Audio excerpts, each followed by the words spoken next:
Professor Gopal Guru, Professor Anil Sadgopal, Dr. Shashi Tharoor, Advocate Liju, and most respected politicians, political leaders, and thinkers of the nation.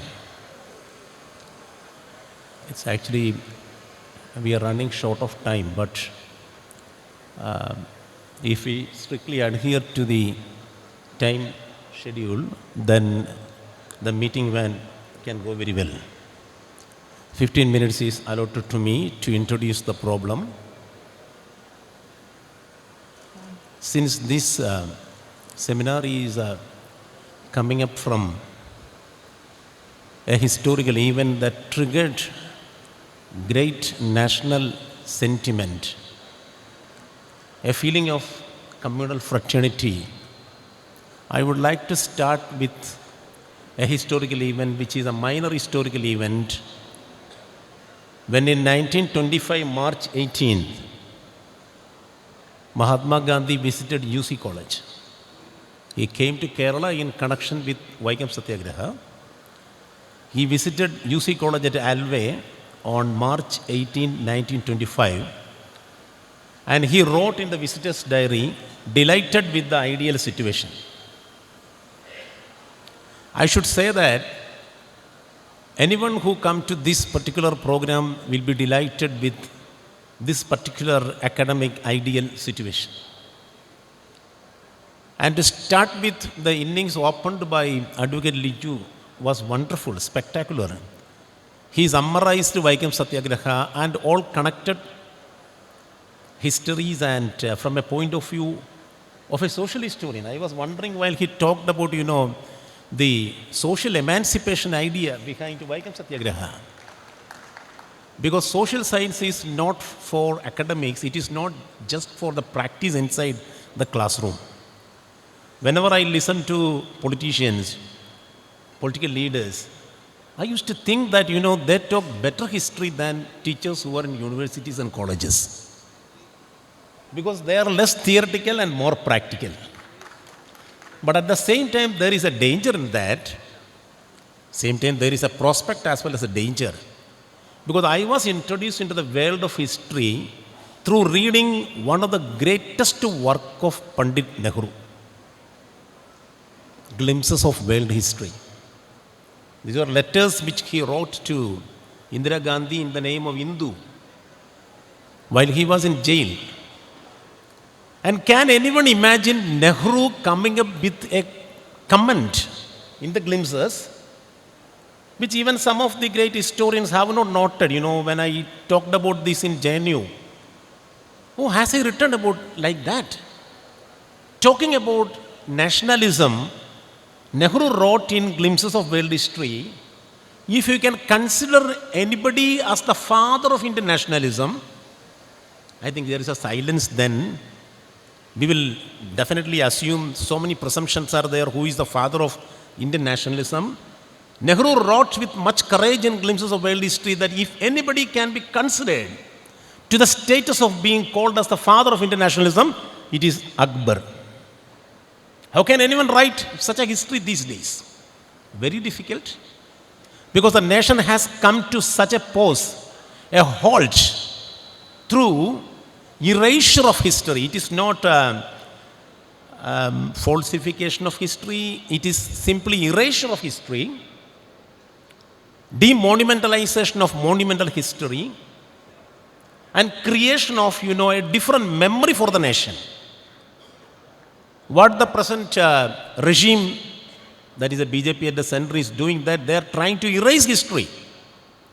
And they give priority to the erasure of Nehru, because Nehru, Nehru, the 5-letter alphabet changed the course of history, Indian history. I think some of you know about the biographical statement about Nehru, when a great historian commented about Nehru.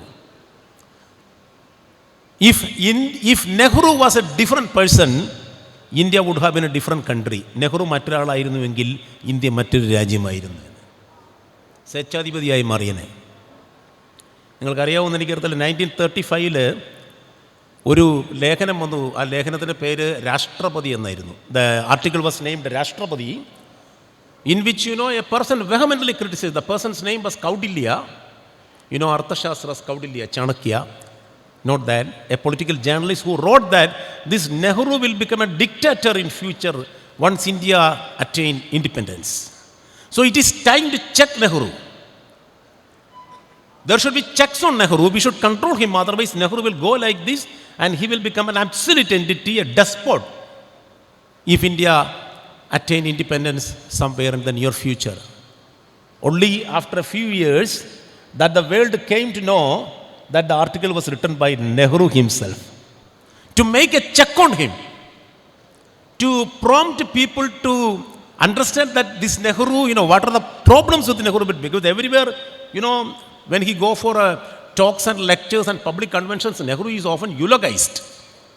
So Nehru just want to make a self-control, make a self-critical assessment, and to make a critical assessment through writing an article in somebody's name as Kaudilya, Rashtrapati, in 1935, where he called himself as a despot. So only years later that people came to understand that it was written by Jawaharlal Nehru in order to make a check on him, an introspection which is very necessary for any politician, a practicing as well as an ideological politician. Nehru was such a wonderful person.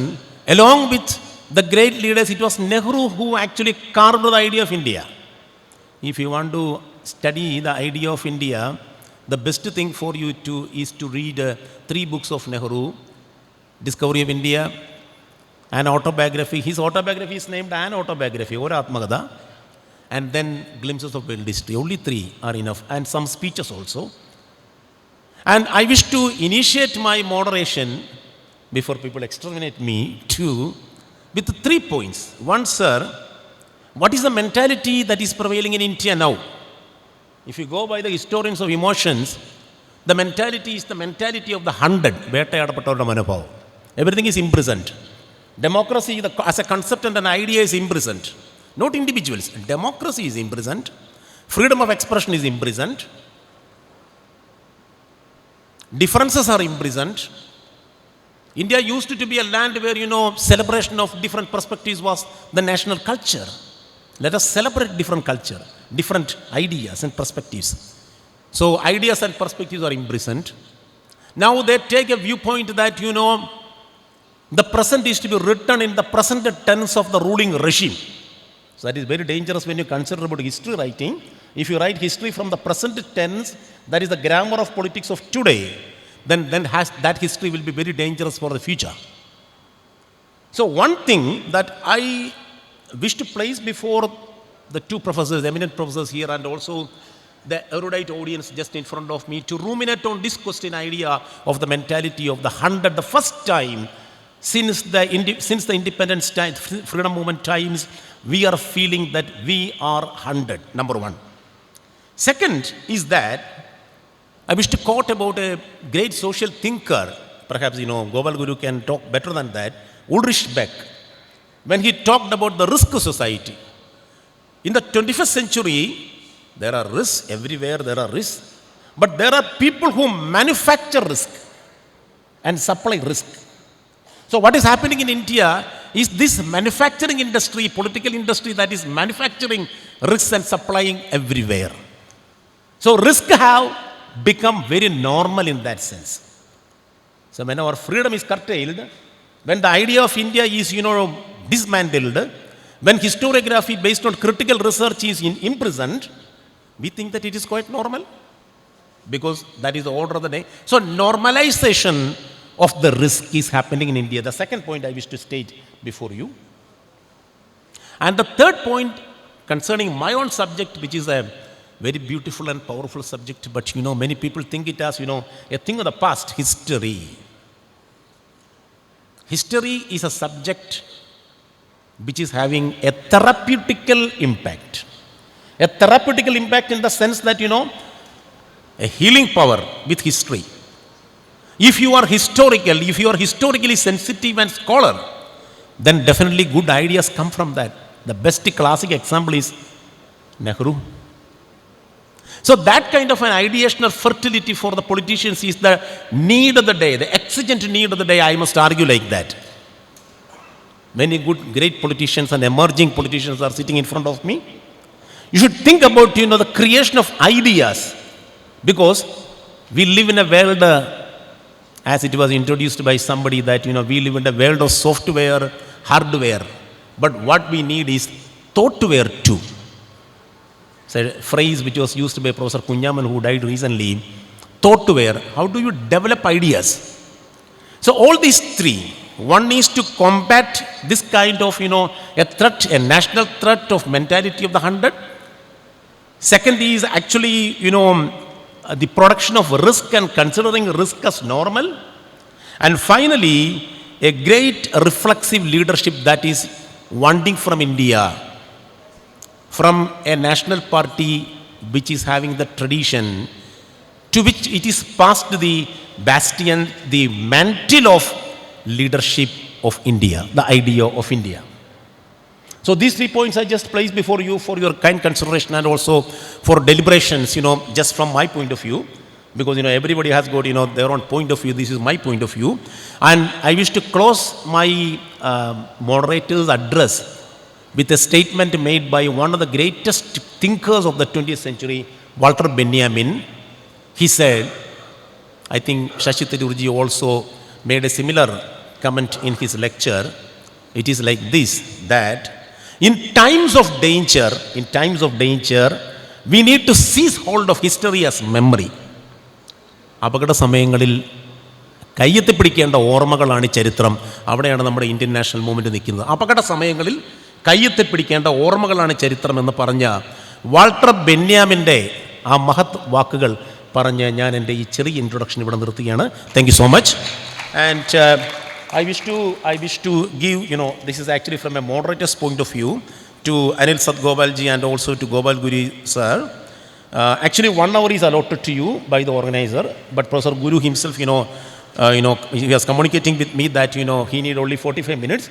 Then 45 minutes for Professor Gopal Guru and 45 minutes for Professor Anil Sadgopal, and then the rest of the time can be taken for interaction. I think we need more interaction in some sense, rather than, discourses in a routinized way. Thank you so much. Thank you very much.